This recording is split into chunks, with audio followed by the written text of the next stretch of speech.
breakfast? Well, we celebrated Jasna's birthday and the first time that all three of us have been in the building at the same time since December. Oh my God. Wow. Well, that is something to celebrate. So that's a good thing. But Yeah, that's a those lot were of both. sugar. That's Yeah. a lot But of it- sugar, dude. Well, it was a lot of sugar. Yeah. Now All we'll right. celebrate by praying. Okay. So now we're going to start. We're welcome to our YouTubers. We're sorry we've been talking about donuts and things, but we're back. We are going to talk about listening prayers today. And can you all see that? Yes. I think so. The First Lord Kings said, 9. starts out. Yes. And I think, Robin, were you the one reading that? I'm about to start. Please Okay. start again. Okay. This is from 1 Kings chapter 19, verses 11 through 13. The Lord said, "Go out and stand on the mountain in the presence of the Lord, for the Lord is about to pass by." Then a great and powerful wind tore the mountains apart and shattered the rocks before the Lord, but the Lord was not in the wind. After the wind, there was an earthquake, but the Lord was not in the earthquake. After the earthquake came a fire, but the Lord was not in the fire. And after the fire came a gentle whisper. When Elijah heard it, he pulled his cloak over his face and went out and stood at the mouth of the cave. Then a voice said to him, "What are you doing here, Elijah?" Well, I'm glad you lowered your voice for that. Because it was a quiet whisper. What are you doing here, What are you Elijah? doing here? Did he know what he was doing here? Yeah. So there's a lot of sounds in that text, right? A lot of sounds going on. Terrifying, huge sounds. Huge, Not just sounds. right? Life-threatening sounds. Big Like- nature sounds. Big nature sounds. Yeah, what Big we think of nature as God. Right. What we often attribute to God.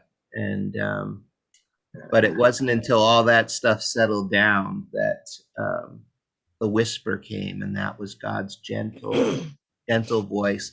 It's sometimes in, I think maybe the King James version, the still small voice of God, I think. Oh, I it's love that. The described still as, small which is a lovely phrase. Yeah, the It is. still small voice of God said, "What are you doing here, Elijah?" This text is actually the first sermon I ever preached on this text in my first church as a minister in Vermont. Oh, nice. It was a good one. It was a good one to start That's off where to with. start. Did you do the really loud voice and then the really quiet voice? You know what? I can still remember it because I got in trouble for it. That doesn't surprise me. It was an auspicious way to begin my ministry. Tell us. I started by reading each sentence. I would say then a great And powerful doing a wind sound tore, effect. and so I turned on a fan that was kind of clanky, so that was the wind, and then there was an earthquake, and I turned on a blender. And then I turned on something else that was loud and big and noisy.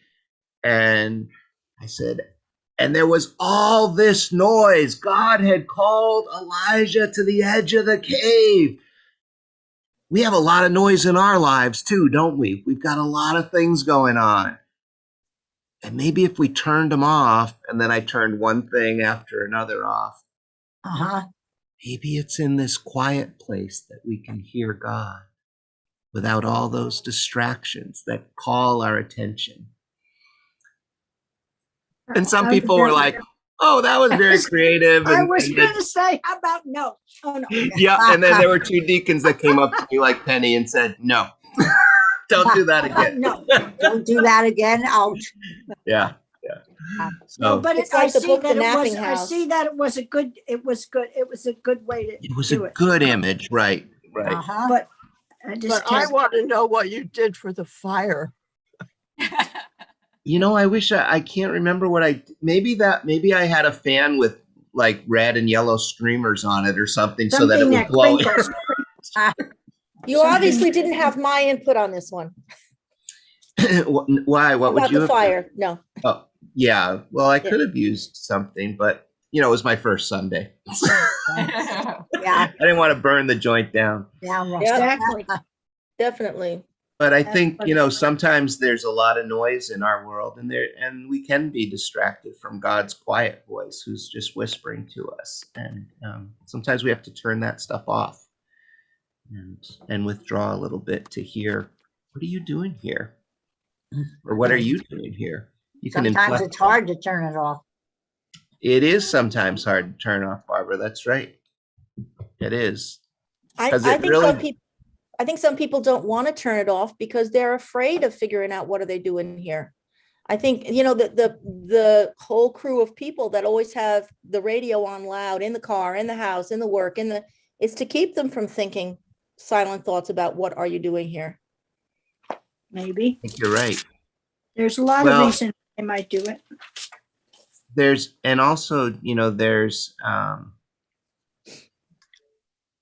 There's an intimacy and a whisper that's not there in the big loud falderall.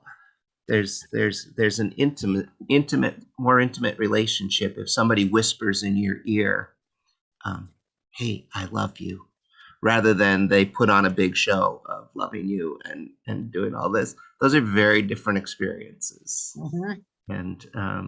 And some people are uncomfortable with the thought of God being intimate with us, and so they'd rather deal with the loud stuff.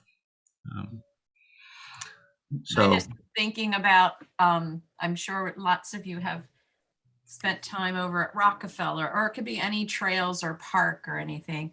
And I think part of the experience of being in that environment is to be unencumbered and not have AirPods or whatever in your ears. And for some people that kind of gets them in the zone or whatever, but I want to hear the noises of what's surrounding me, Nature. the bird, the rustling, all Mhm. those brooks that are streaming by, or very topsy-turvy because we've had a very heavy rainfall. Those are amazing sounds. And if you've got stuff stuck in your ears, you don't enjoy it. Mhm. yeah, you miss all Or that. it's a different experience. Yeah. And maybe those folks are going for a more visual experience, they're breathing in the smells, and that, they may be experiencing different senses at that point than the listening sense. Mhm. That's like when I go to the beach, I like to hear the waves. Yes. There's nothing Same. better for me, I enjoy the sound of the seagulls and the hum of people talking me around too. me. Uh-huh. But once you add a radio or a boombox of some sort, Ah, it just, no, don't do that. We literally know. moved our blanket down the beach to get away from that. yeah. And I don't mean to be rude. I just want to enjoy the beach as much as they're enjoying their music on the beach. That's just not for Right. me. So Mhm. I go, well, I guess I'm a poop. Well, But that's like okay. waves. I'm a happier poop if I move away from the sound. All right. Here's another one. This is from Matthew, New Testament. Someone want to read this to us? I'll read if you want. Sure. Truly, I tell you, among those born of women, there has not risen anyone greater than John the Baptist. Yet whoever is least in the kingdom of heaven is greater than he. From the days of John the Baptist until now, the kingdom of heaven has been subjected to violence, and violent people have been raiding it. For all the prophets and the law prophesied until John. And if you are willing to accept it, he is the Elijah who was to come. Whoever has ears, let them hear. To what can I compare this generation? They are like the children sitting in the marketplace and calling out to others. We played the pipe for you, and you did not dance. We sang a dirge, and you did not mourn.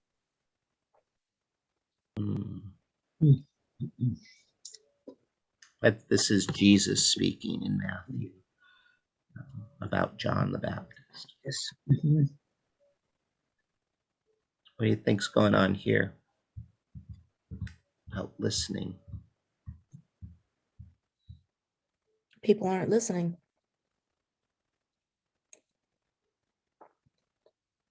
Yeah, there's people calling out, but the disciples are calling out, right? They're like children sitting in the marketplace calling out. We played the pipe for you, but you didn't dance. We told you what it was going to be like, what it would be, but you didn't want to participate. You know, you couldn't hear what we had to say. We sang a dirge and you didn't mourn. Yeah. They're missing the message of hope and wisdom.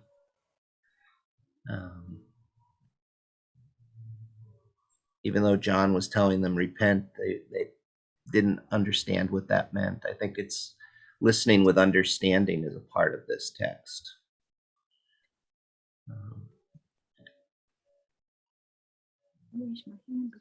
Penny, go ahead. I'm thinking about two things, the difference between listening and hearing. And I forget what the other thing was right now, but it'll come back to me. You know, that, oh, I know. It's related of like one man's meat is another man's poison. So one person's experience of the beach or the woods or the whatever, even auditorially, is one way for them in the mood they're in, on the day they're in, and so on. And it might be different some other time. And somebody else's is completely different. Their experience is completely different, like we've talked about with the going into the woods with the earphones. Yep. Some people, you know, it just depends, and you have to be open to respecting that whole thing. But you have to know that when you're choosing noise or distraction or whatever that is, focus on that sort of thing, you're not choosing other things, and vice versa. Right. Yeah, that's a good point. And I think whichever you choose, then there's yet another choice to make, which is, are you listening for God in whatever it is you're listening to? If it's the music, great. And listen to the music and listen for God in the music. If it's nature sounds, if it's waves, if it's water rushing over a dam or along a little stream on the side of the path, then listen for God there. Listen to what God has to share with you in that sound. It's like what we eat, right? It's not what we put in our bodies, but what we do with it. That makes the difference. So, all right. And we have one more text. Someone want to read this one?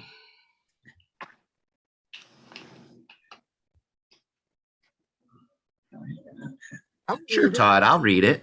Very truly, I tell you, Pharisees, anyone who does not enter the sheep pen by the gate, but climbs in by some other way, is a thief and a robber. The one who enters the gate is the shepherd of the sheep. The gatekeeper opens the gate for him, and the sheep listen to his voice. He calls his own sheep by name and leads them out. When he has brought out all his own, he goes on ahead of them, and his sheep follow him because they know his voice. But they will never follow a stranger. In fact, they'll run away from him because they do not recognize a stranger's voice.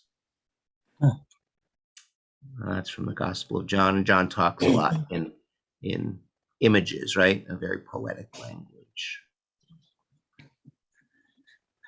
What do we learn about listening spirituality here?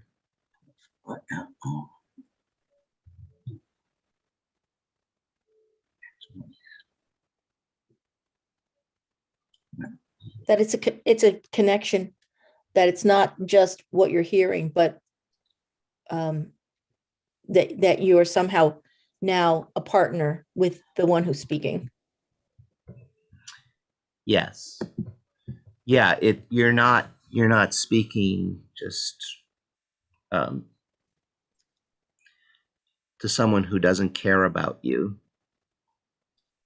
When you're in a spiritual space, you're in conversation with one who cares about you, one who's going to protect you and look out for you. So you listen to their voice, the one who's going to feed you and watch over you. They don't.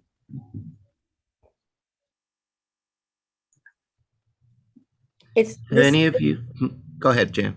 I'm sorry, this is like talking about animals and human beings, you know, and sometimes when you're dealing with animals, you really are on a different part of your brain wavelength. And it's a more ancient part of your brain, I think. So there's a communication. So the sheep are following the shepherd, but it's not just a story. My mother was the goose girl with all the girls in her village. Everybody had to tend their geese. And every morning they had to walk their geese down to the river. And, you know, you had like 150 geese that belonged to like 10 or so different girls. And the geese would go in and mingle, and there'd be a river full of geese. And when it was time to go, you made your little clicky sound, or the girl next to you made her little whistling sound, or the other girl called her geese. And the geese would come, they'd separate themselves out from this huge population of geese. And my mother's geese followed her home, and her friend's geese Wow. followed her No home. kidding, like the Yeah, sheep. but they were a community of geese when they were in the river. They didn't stay together in their little groups and cohorts, suspiciously eyeing the other geese. It was like a big frolic of geese, and they all came home to their own families. That's really That's interesting. interesting. That's very interesting. Yeah, Then yeah, I it's That's never where they heard would be that. fed. That was their safe home. They knew the person. Uh-huh. That's how they do it with the sheep and the dogs. When they have the sheep trials, they show like dogs like my Rose, who was a shepherd, a bearded collie, Yeah. and she was a herding dog. And with the ones that are really good at it, the Italian sheepdogs, very responsive. They have them down at Stone Barns there in the fields. They do it all by sounds. Somebody just stands there and makes sounds, their handler, and they do exactly what they're trained to do. Either they circle the herd or they separate the guys and they make them go different directions. It's pretty astounding to see. I bet you it's Yeah. on YouTube somewhere. I think it is. Yeah, I think you can find videos of that on YouTube. It's It's quite amazing. quite amazing. You're right, Penny. I've watched those videos, quite a bit, and it's like magic watching them. And somebody else can make the noise, and if they don't make it just the right inflection, that nothing happens. Even Everybody the just guiding keeps eyes, going about their business. even the guiding eyes dogs. Once the dog is trained, then the person has to be trained with that dog, Yes. so that they Sure. know, they build up that relationship, and the human being Yeah. gets the training too. Mhm. Yeah, yeah, yeah. We had friends who trained seeing eye dogs, and that was a big part of Yeah. making that bond with the person who is going to receive the dog ultimately. Right. I just can't imagine doing that. All of my dogs, any one of them as a guiding eyes dog, it just gives me the chills. Under the bus, into the river, out into the woods, up a tree. No, it wouldn't work. I don't think it would work. Not all dogs are suited for that. Not type of in work. I get the ones that are particularly unsuited.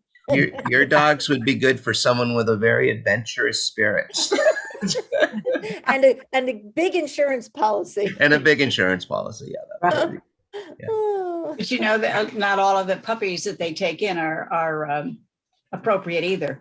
Yeah, So many are cold, but Lynn DeNicola got a dropout those are from great the dogs. program. They Emma, are great dogs. but they're beautiful dogs. They're great for families. They are. They are. But that's right. They're not all suited for that sort of thing. But it is amazing that just through a little sound, a little inflection, Mhm. it makes a big difference. People feel it, and animals feel it too.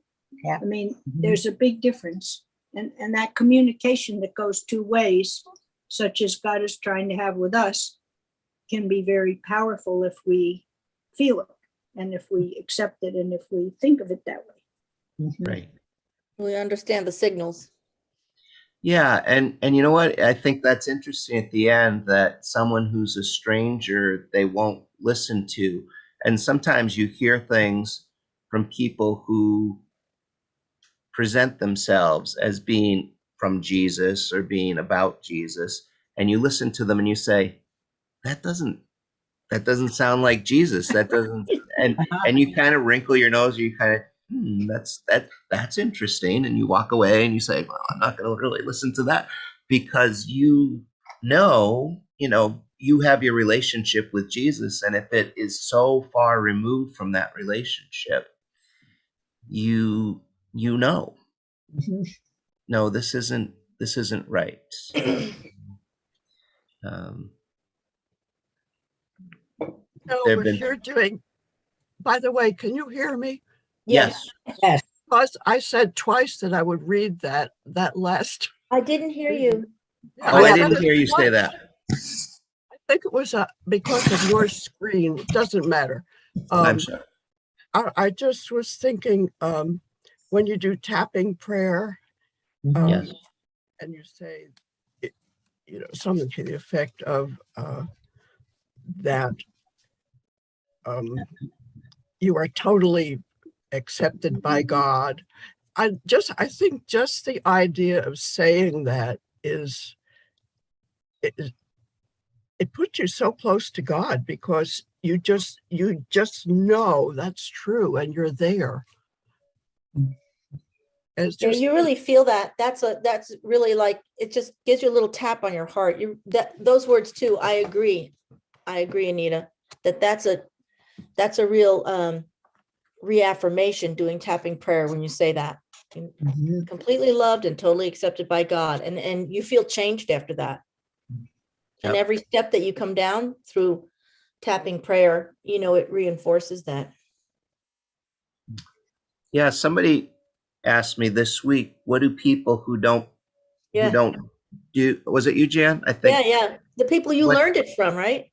yeah, Or- what do yeah. what do people who don't use God language or who don't use this as prayer, what do they say?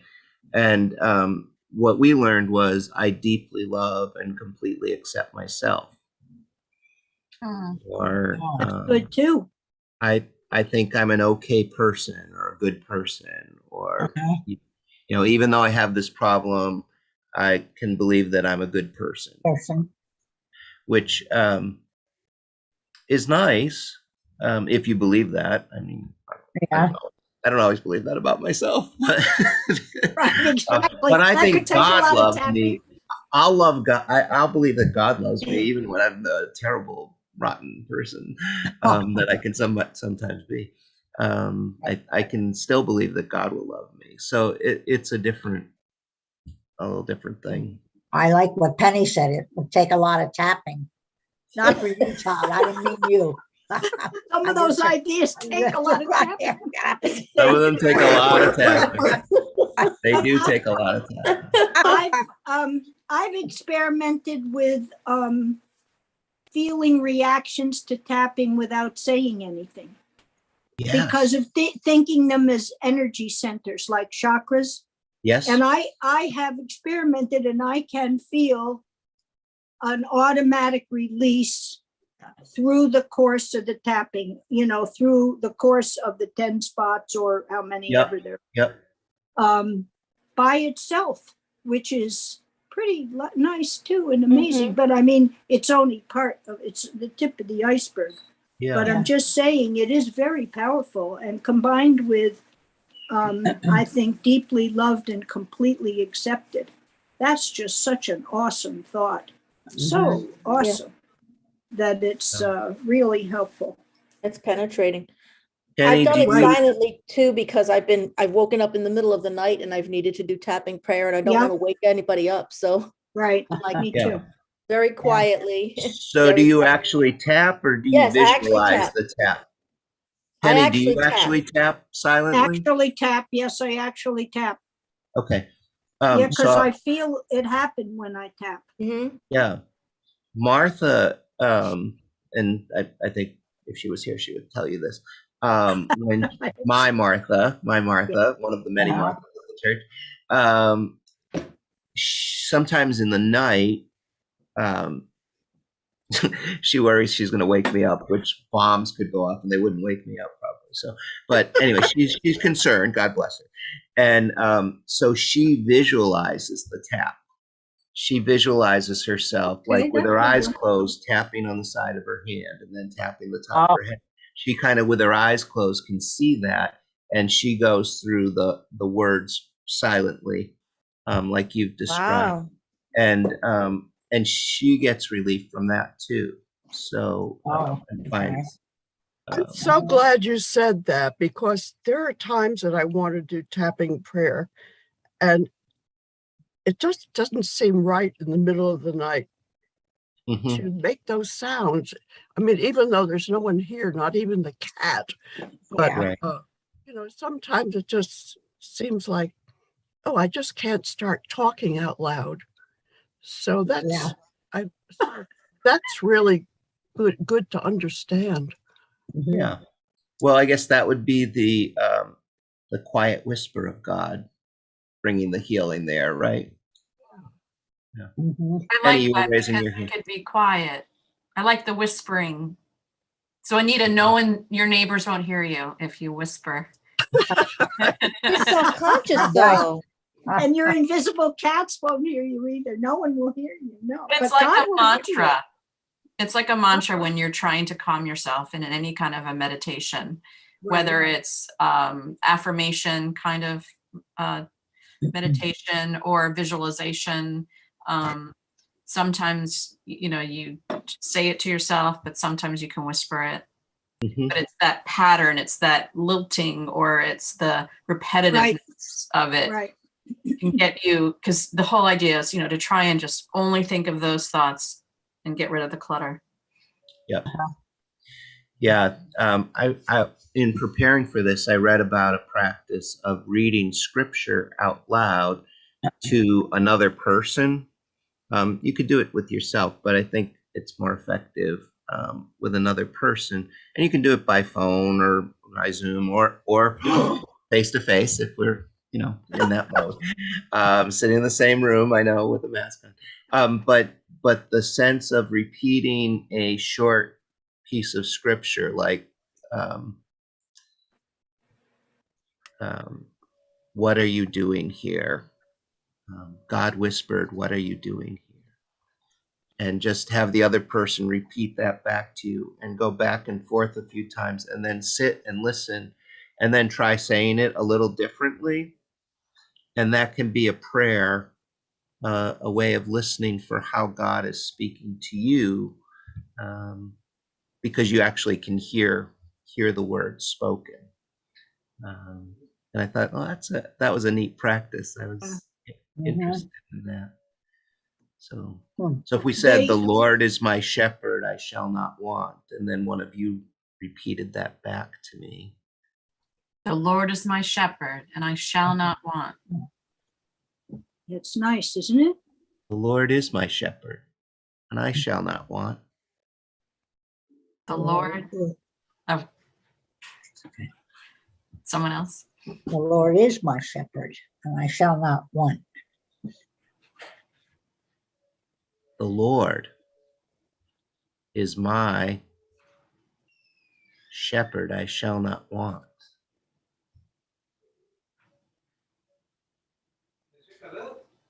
The Lord is my shepherd, and I shall not want.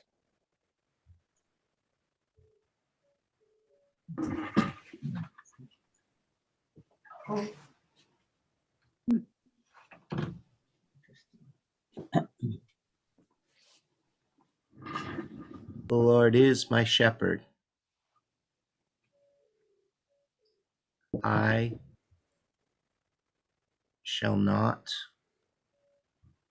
want.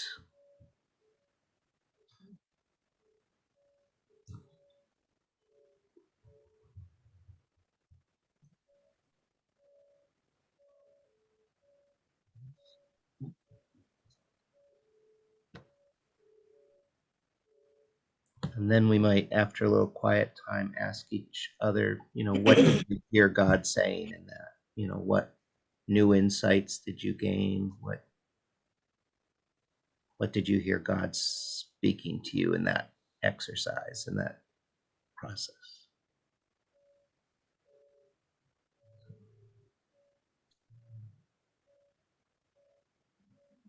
Well, one thing that comes out of that phrase or sentence is the my and the I. The Lord is my shepherd, and I shall not want. So you can, whether or not you are taking possession of it or not, but you can accentuate it or not. It makes it very personal, doesn't it? Mhm. Yeah, it's instead of God who's far off, just, maybe paying attention or not, it makes it a very personal deity, a very personal experience. Mhm. Wilson talks about meditating and repeating the Our Father. And he says that when you do that, you get certain words pop up, certain sentences stand out. So as you keep doing it, you just get different messages all the way through, or different interpretations. Who says that, Anita? Bruce Wilson. Bruce Wilson. Oh, Bruce Wilson, yeah. One of the great prophets of our time. He is too. He is. He's a mystical prophet. I love it. Yeah. Yeah, you can hear a lot in that prayer. I follow a meditating program that has you memorize passages. The passages have been chosen by an Indian gentleman who knew Gandhi. And so you choose whatever passages, he translated them and compiled them in a book. You can choose whatever passages you want, and you can say them. You're supposed to meditate in the morning for half an hour. And you just go through your passages. And I'm an auditory person, it turns out. So that's a good thing for me, to go through those passages nice and quietly in the morning. And then during the day, if the force field is jangled, which it is, if a lot of things start happening at once and I'm trying to keep track of them and I'm trying to do things that I'm trying to do. If I want to calm down how the doing goes, I say my mantra. And again, you can pick a mantra. You could pick Jesus, you could pick Hail Mary, you can pick a lot of things. And the idea with the mantra is, like he explains, in India, they have elephants roaming the street all the time, and the trunks are moving to all the bizarre stands that they go by wanting different things. But if you give the elephant a stick in its trunk to hold, it does not go back and forth. It holds on with its trunk, and then it has stability and direction, focus. And that's what a mantra can do.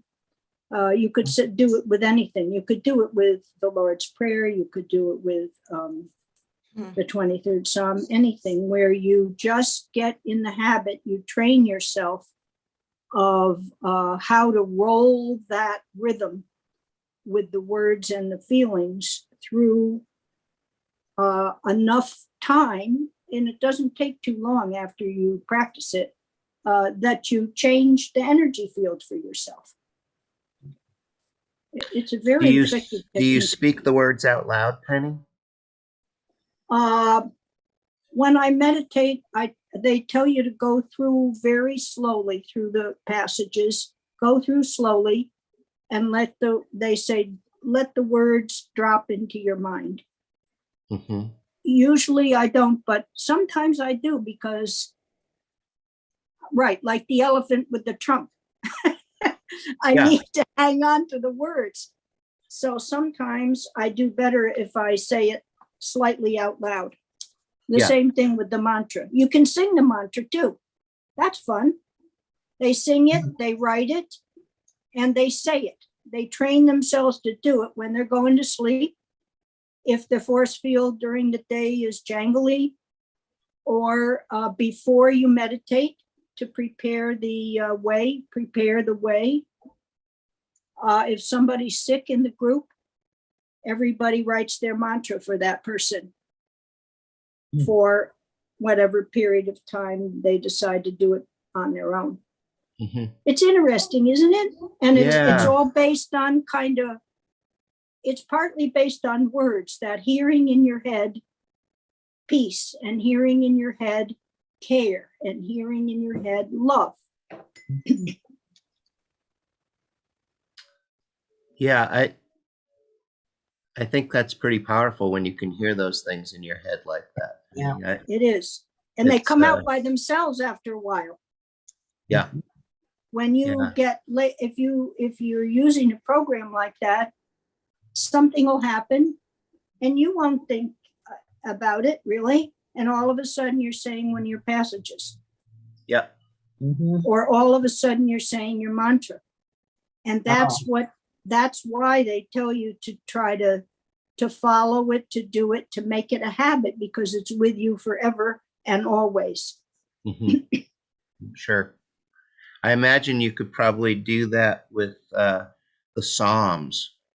You know, Yes. if you chose a section of a psalm that spoke to you, that you looked at and you said, "Oh yeah, that's probably got some wisdom for me," because Psalms are wisdom literature. Some of They're them, lovely. many of them are, and they have a nice rhythm to them usually, so you can find those and make those your prayer for the day. Would you say mantra and prayer are similar things? Yes. Yes. You're bringing, like you say, the holy. You're bringing the holy into the situation. So the situation is feeling out of sync, and you bring the holy into the situation by starting to say your mantra. You know, when Gandhi got shot, point blank range, doing peaceful things, which were, obstreperous. People didn't like it, too courageous. Right. But when he got shot, he was saying his mantra. Yes. You bring the holy right into it. Yes. And do you only have one mantra, Penny? They ask you to choose one. Okay. So I chose Rama because it's Gandhi's mantra. And you know what? He was really very powerful spiritually. So I went with him. And the teacher of my program was Indian. So I went with that. But when I'm trying to use something like that, they tell you don't use two. But hello, don't tell them I use two. Because when I'm going to go to sleep, if I have trouble in the nighttime, I use St. Francis, my God, my all. My God, my all. My God, my all. And that's a very soothing thing for me. That works very well for me to connect with something outside myself and be peaceful.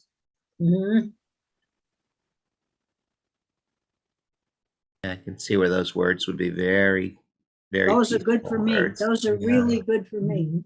Yeah. I think to Barbara's question, I think if we're thinking of it as a prayer, we have different ways of praying at different occasions, right? We have times when we're praying because we're eating dinner with a friend. We have times we're praying when somebody's sick.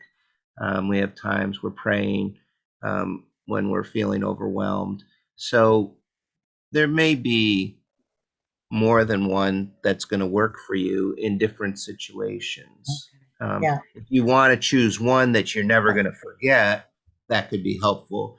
But in other circumstances, if you have the leisure of looking for a mantra or a prayer, you can look in your Bible, in the Psalms or in the Gospels. You can find beautiful words that, I think the Beatitudes are beautiful. Yes. They are beautiful. And those would be beautiful things to hear over and over again, and a way of connecting us with the Spirit of Jesus. Yeah. So, and they're very powerful words too, because they're very countercultural words Yes. that he speaks. And so hearing those again and again can give us a different a courage, I think, Right. and a direction for our day. So, but I don't know if you ever done the thing where you just kind of like roll your thumb through a Bible and then you stop and you put your finger in the Bible That's good. and see what's there. And sometimes it's really helpful. Sometimes you're like, oh, I don't know what these Leviticus are. Yeah. What are these began? Why am I reading these things? And then you just run your finger another time. But you'll find something if you do it a few times. You'll find something that will speak to you and be able to be an anchor for you for that chunk of time. So even if you don't know exactly where to look. Usually if you put your finger somewhere in the middle of the Bible, you're going to get a psalm. So Okay. that's where all the psalms are. So you're Right. pretty good odds you'll get one there. Mm. Does anyone else have a practice that they like that involves listening or hearing things, the auditory sense? I've been sitting here and I don't have one that just suggestion to specifically answer your question, but Oh, then we'll I've been spotlight you.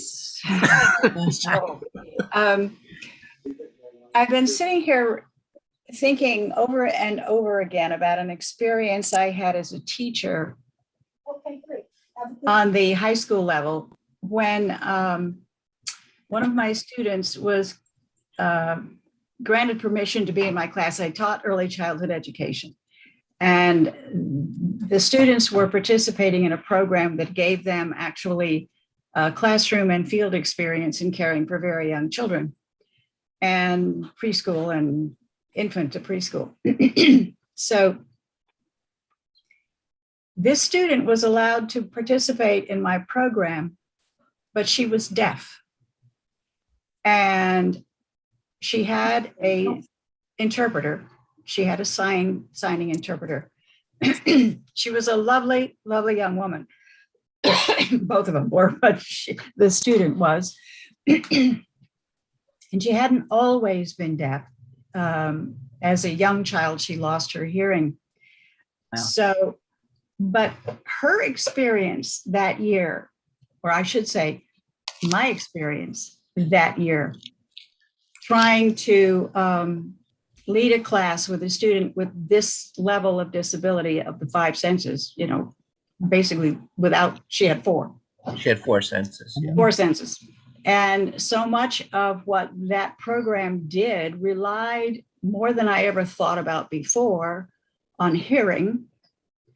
It was a massive learning experience for me, and it has made me rethink a lot of things ever since then, because it was like seeing the world through someone else's eyes. And we all know people who are hard of hearing. We've all dealt with hearing impairments on some level or not, personally or among those we love. And this is totally different. So it speaks to me. I mean, I'm hearing this entire conversation this morning, going back to that in every comment that was made. And the tapping prayer, for example, without saying words out loud, obviously it could be equally effective, I think, for a deaf person if they know the script, so to speak, but yes, they're not participating orally. Yep. I think that we rely on hearing more than we ever realize.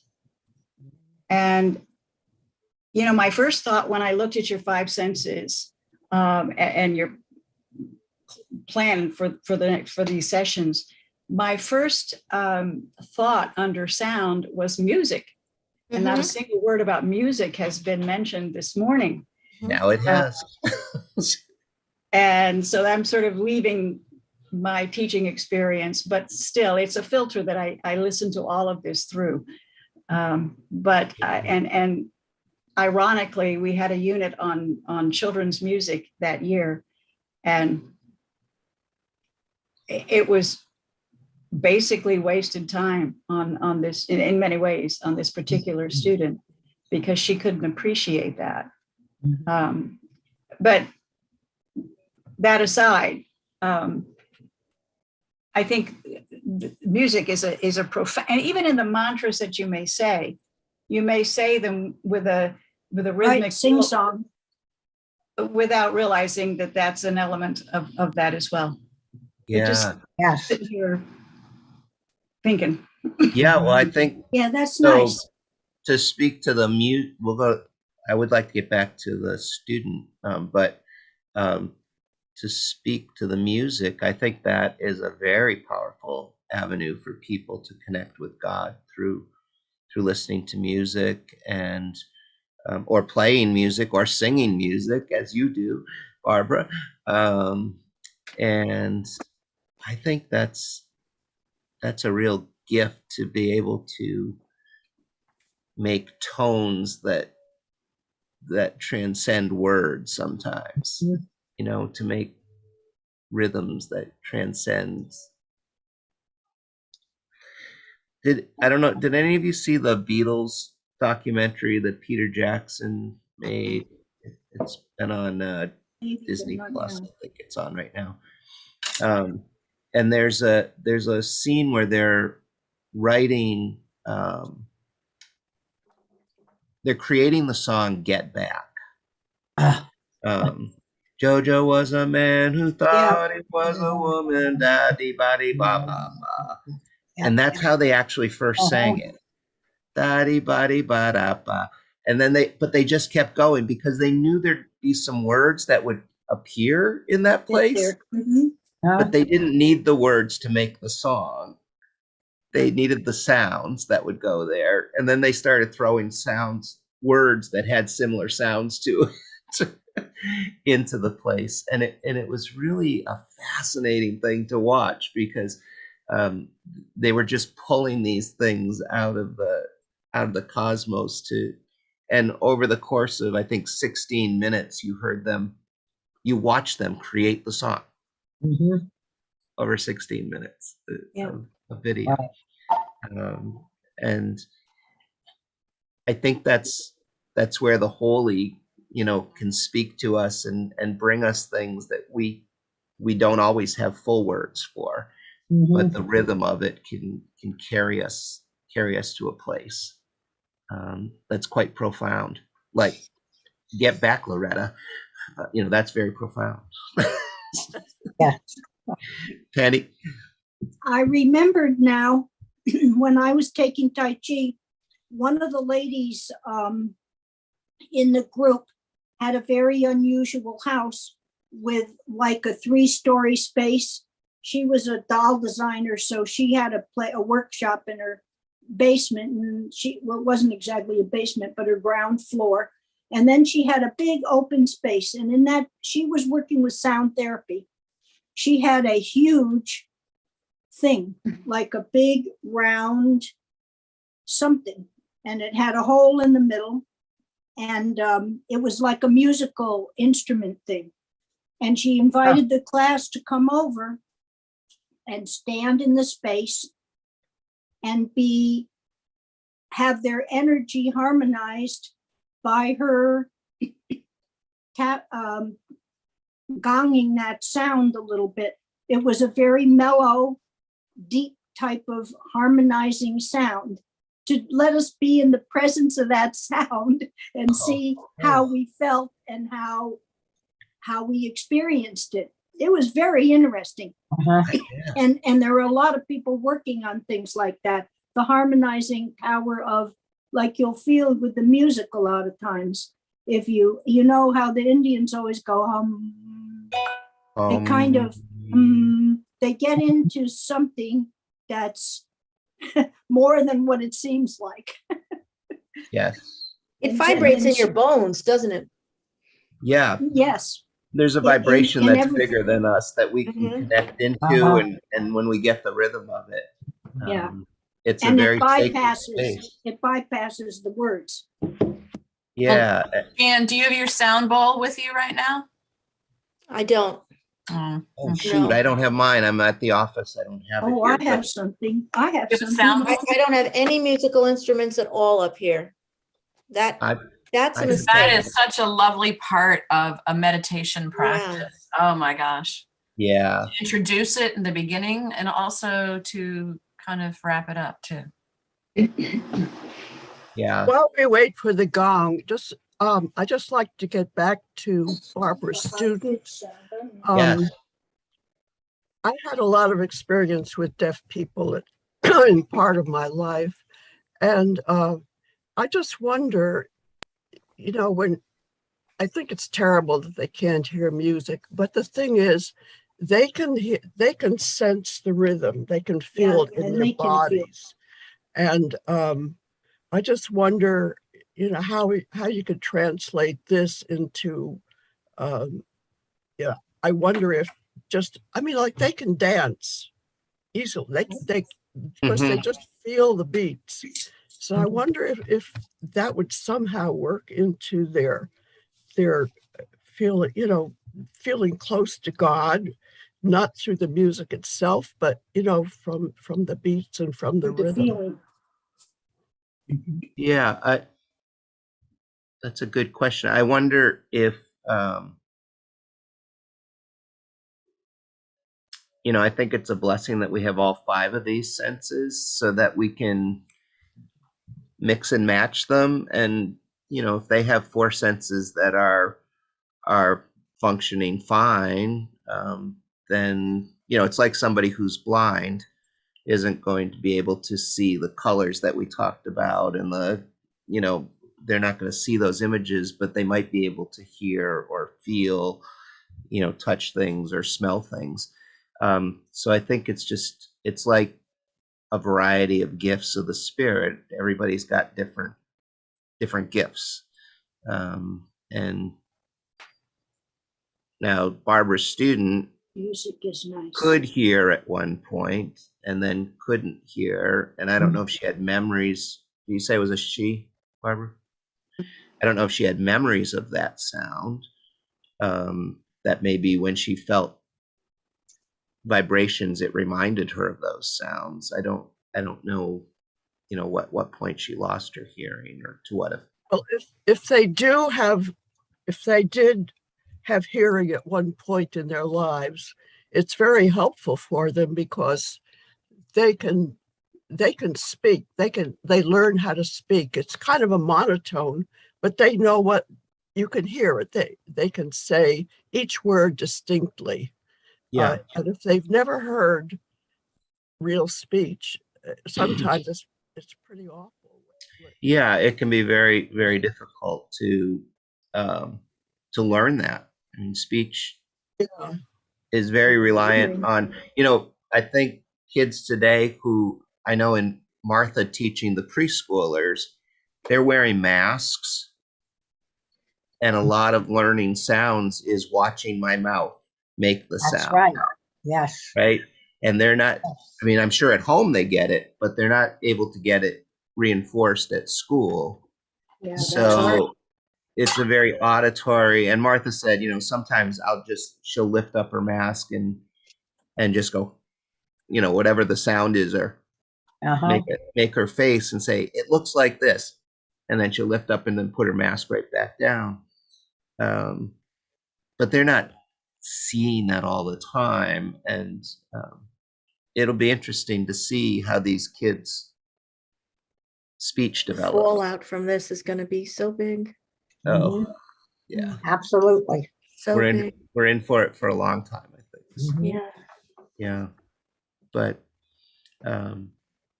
so Barbara, was your student able to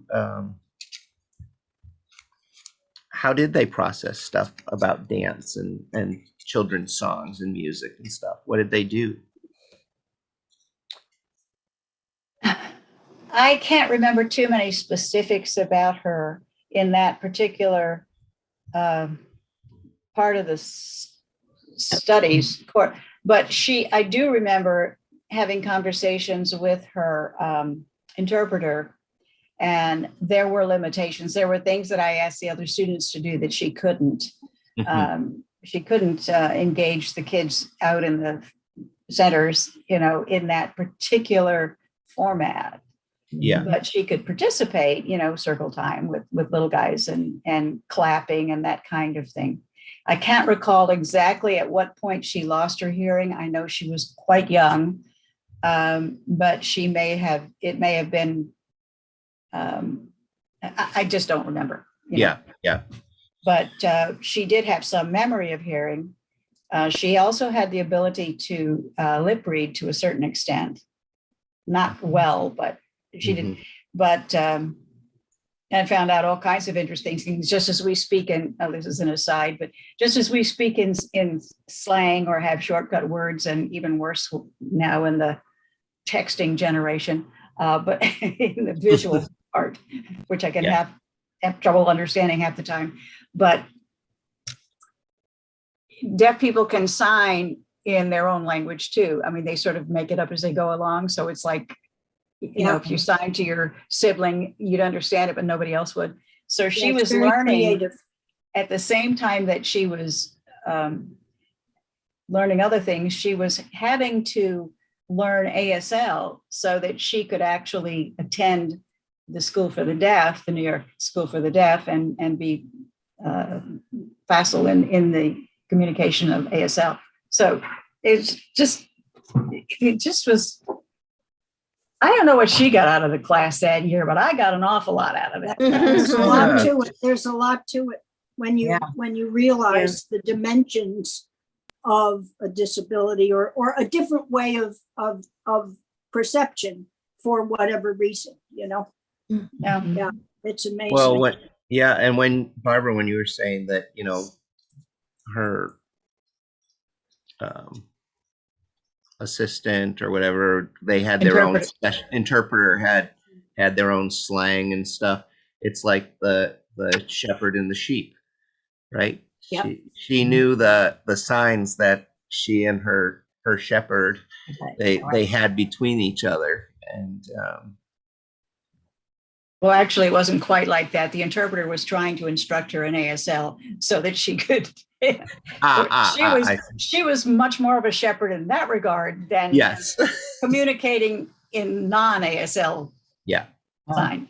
But they had their special language. She did with some. Jenny, you had a noisy thing for us. Something with sound. I thought I did. It doesn't make a good sound. It doesn't make the sound I thought I remembered. Okay. But so I didn't want to bring it after all, I remember on Sesame Street that they had a whole section, on using sign language.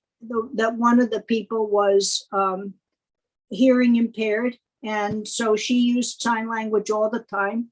And on the Christmas video that we have, they sing songs with the sign language. That sign language is very beautiful and very basic.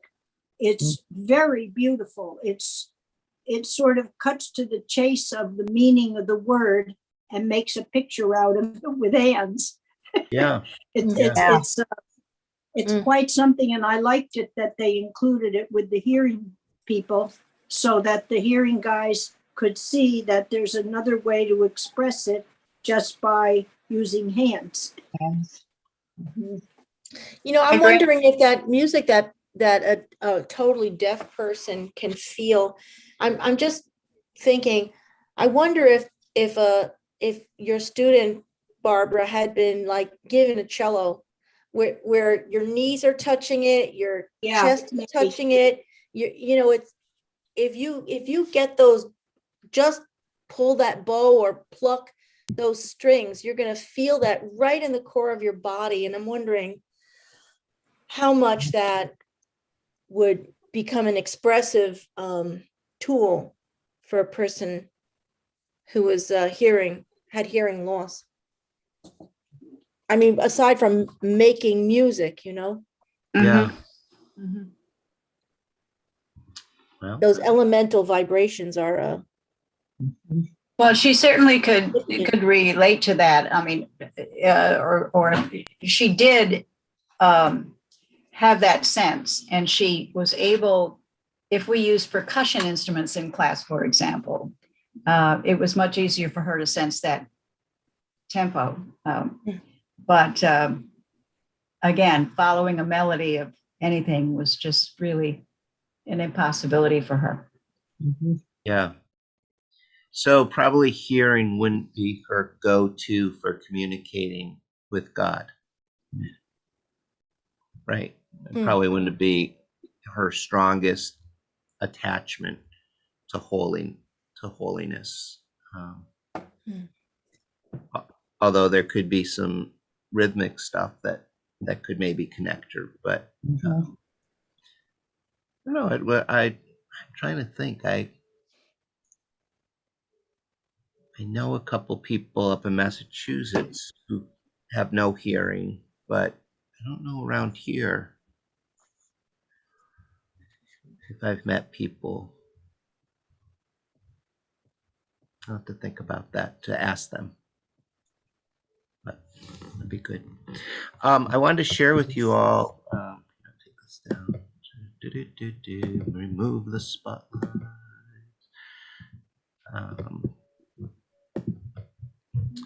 I wanted to share with you. I'm going to send this to all of you.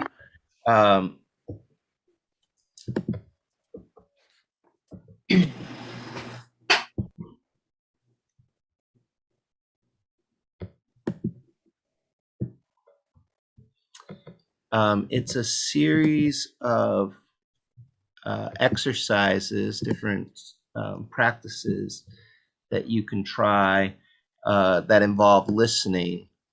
And one is listening to your body. Is it time to rest, eat, and move? Those are different ways of listening, right? Well, unless your stomach's making growly noises, then I suppose, or your bones are creaking, then those sometimes make physical noises. But listening as a sense. Is it too warm, too cold? What would it take to feel connected to your body again? And how is God calling you to that connection? So that's a spiritual listening, right? And how will God help you take steps to get there? That's one exercise. Listening to the earth.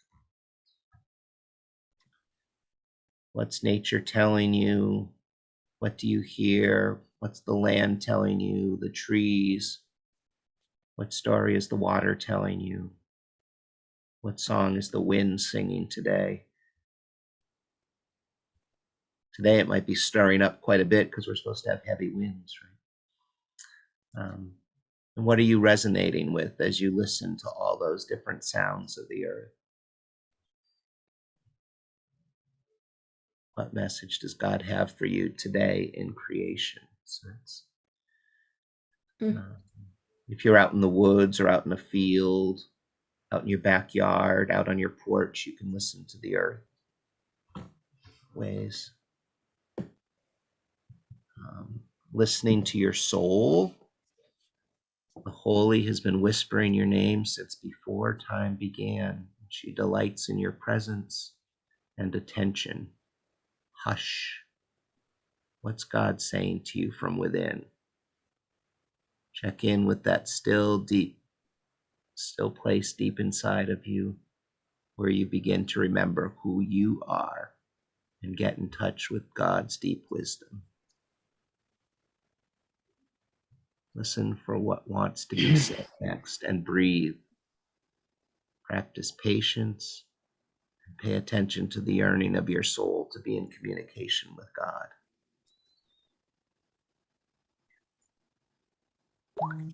I sometimes have trouble sitting still, so that's a hard one for me, but I try it every so often.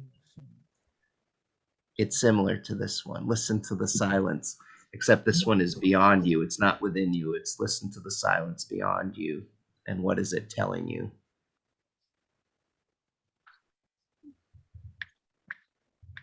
Surrender to the emptiness and let go. What do you notice beyond the silence? Open yourself to new possibilities in your relationship with God.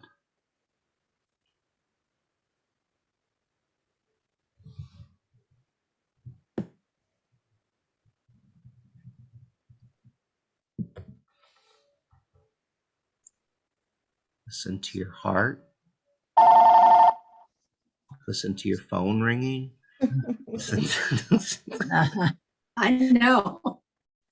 It's startling when we're that quiet and that goes in.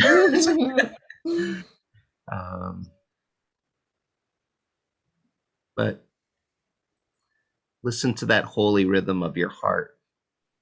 And it may help to hold your hand on your heart to hear it, because it'll vibrate off your hands.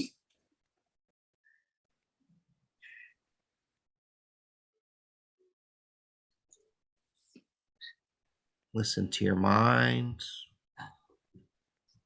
Oops. Listen to your emotions.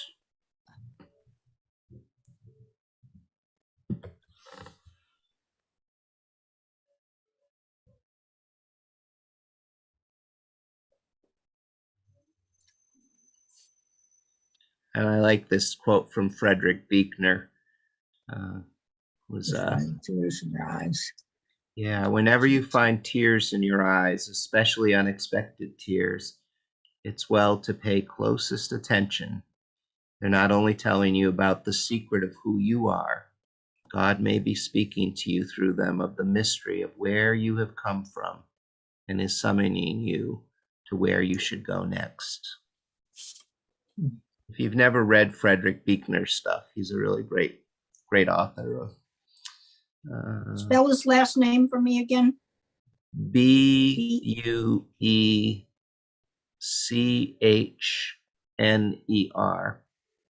Yeah.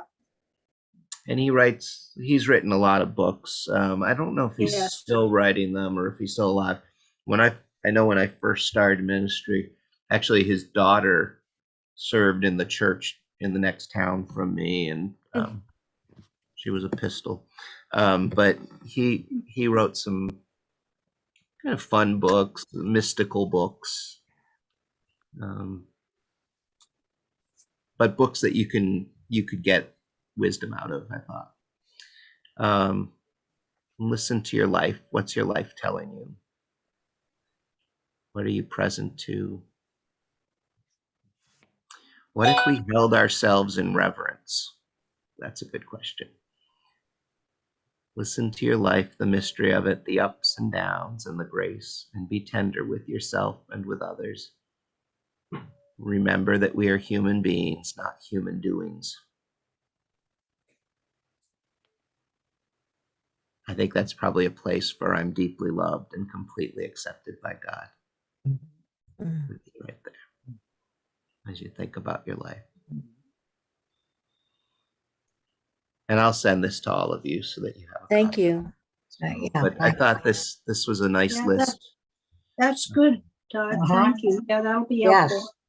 A lot of fresh insights. Mhm. Yeah, That's nice. and neat ways to just connect in a gentle way with the holy, and Yeah.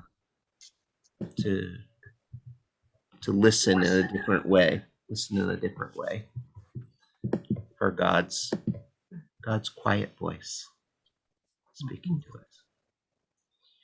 Well, I hope over the past few weeks you were able to pick up some new ways of connecting to God, using your senses, and there'll be some things that you'll practice and try in the coming weeks, months, years of your lives. I've enjoyed hearing the different things that you folks have brought. It's been great. Funny, I had been thinking about the 5 different senses that we were talking about from these weeks. And I was thinking, I really like the first one best. And I've changed my mind totally. I think this one was priceless. I really Yeah. do.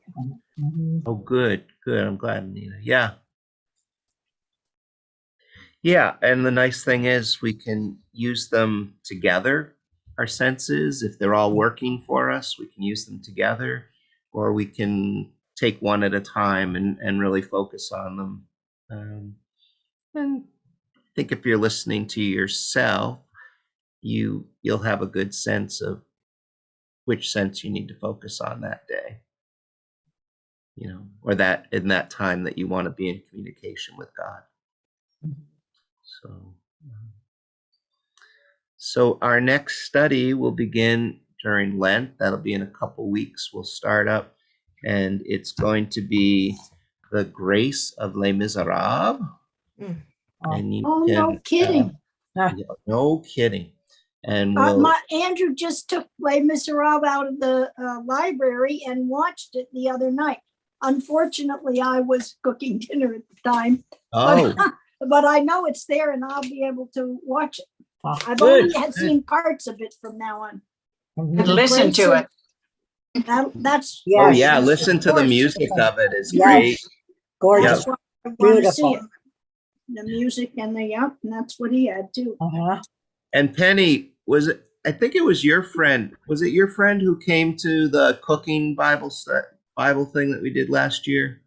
No, I was not able to come to that. It was Tuesdays and I can't do Tuesdays. There was somebody's friend came. I couldn't remember who it was. Very nice Maybe. person. She was from Connecticut, and she did cooking with us, Oh, and she nice. made poached apricots. I Oh, think yeah, her, yeah. her It dish was that she Helen's made. friend. Oh, Yeah. was Was it Helen's friend? I think it was Yes, Helen's friend. I'm probably not Helen's positive. friend. Yeah. Yeah. Can't remember, but she suggested this book. She told us that their church had done it, and so I ordered it, and it's really neat. It's all about grace, which is a Nice, good I like topic to discuss Very during Lent. important. Lent, yes. Yes. And it's got some good Bible exploration in it, and great. so we'll do Grace that. of- And I think we may do it. Do a morning and an evening session for that, because Yeah. there's some people who haven't been able to come. So we'll do maybe Mondays like we used to do them in the Uh-huh. morning and at night, so people can come to whichever or both. Do you think it will be a Zoom or in person? I presume it'll at least be Zoom and perhaps in person, a hybrid version Mhm. Right. of that. So That'd be people who nice. want to can be present via Zoom if they're not comfortable coming in person. Mhm, mhm. Uh-huh. So we Yeah. certainly have the technology for that now. Yes. I've never listened to Les Mis. So should I do that in order to? Have you read the book, Les Mis? It's a thick book. Yes. Yeah, it would be worth watching the video of it. Yeah. Dream the version with Hugh Jackman and Anne Hathaway. Mm. Yeah, it's probably on, if it's not on Netflix, it's probably on Amazon Prime or something. Yeah. You can get it. So. Or if you're really a music freak like I am, if you find the 25th anniversary Oh. edition of Channel so 13. beautiful. Performed at the O2, right? When they performed in London. Remember the year it came out, but it's been repeated a few times. Oh, yes, I've seen it a lot of times. Oh. Yes. And Yeah, it's the been on Broadway- PBS a few times. It was a marvelous Broadway show. It was fabulous. Yeah. I sing it every time I hear. Can you hear the people sing? I It's know. Goosebumps. That- Goosebumps. Yeah. Yeah. Same here. Ah, Yeah. Yep. So that's a big yes, Anita. Yeah. I would say we all said yes. You should Yes, see that definitely. film. Yeah, that's Well, true. I hope it's on Netflix because that's pretty much what I watch. Somebody want to check really quickly? I'll look right now. And say where it is. Yeah. That's what Andrew remembered it from high school because they sang the music in the car. Oh, uh-huh. The music's gorgeous. So pretty. Yeah, it's on Netflix. Oh, good. Oh, okay. I don't So know. Oh, that's right. That was, what's his face? Russell Crowe Mm. also in yeah, it. Russell Crowe as Javert Yeah, yeah. and Hugh Jackman as Jean Jean Valjean, Valjean. Anne Hathaway as Fantine. Yeah. I can't remember who played Cosette. But it's amazing. They all did. It's really good. That's good because right now I'm halfway through a book that's 800 pages. And so I'm not going to have time to read another You need a one. break. No, you wouldn't. You wouldn't. Well, I also, Martha and I are going to attend tonight the second